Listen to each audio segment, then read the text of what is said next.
Professional pre-production. Project Myth. Myth is a real-life nightmare turned into a game.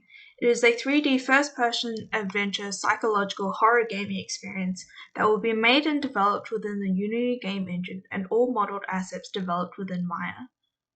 The story begins when you and your friends hear about a myth of a house with the ability to answer all your questions.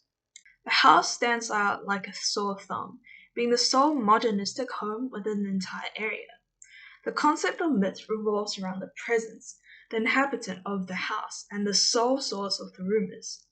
Inspired by the fairy tale Rumpelstiltskin by the Brothers Grimm and Genie in the Lamp from the Disney classic Aladdin and the Magic Lamp, the presence has the ability to devour souls as long as two criteria are met. First, they must have asked 3 questions officially or unofficially while in their presence. Second, they must have stepped inside the threshold of the house.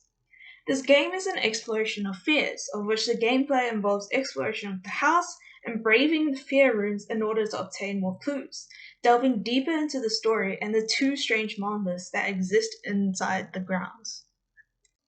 The presence can be detected through an increase in soft wind whooshing sound effects and an additional soft wind chime tinkling noise. The pre-existing bird chirps and the background music will also be lowered slightly to help players' audio detection. An interesting fact about this house is the lack of bathrooms, the lack of kitchen, and the existence of a sole guest bedroom.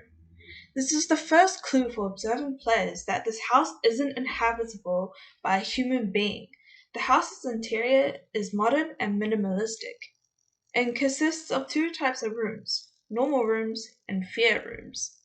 Normal rooms involve the main foyer, the study on the first ground floor, and a small lounge area, a library, another study, and a connecting staircase on the second floor. Although supposedly empty, the constant cleanliness serves as a constant unnerving factor and a head scratcher for the more observant players. How is this place so well kept? Who is maintaining the cleanliness of this place? And why on earth are there no kitchens or bathrooms in a house? Next are fear rooms.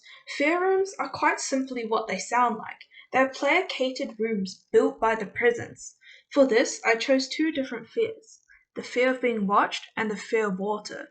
The fear of being watched is explored within the dark room, which is inspired by its photography counterpart. The dark room has a snaking pathway of which players can move from station to station should they wish. The other is the pool room, inspired by popular game Subnautica. This room explores the fear of water. With a massive red pool, or pit, as its centerpiece, it is surrounded on all 4 sides by interesting glass walls. And additionally, players may notice strange holes on either sides of the pool room near the ceiling. These holes allow water to come gushing out upon command, eventually filling up the room and drowning anyone inside it. All in all, this game is relentless, first punishing and rewarding curiosity. Myth exploits the panic of being hunted to drive players from room to room and riding on the fears and paranoia of not being alone. Of course, to progress, you must go on. And finally, this game intends to leave players' hearts pounding loudly in their ears as they rush out the house's doors. Supposedly free. Now that said, hey, do you know the myth?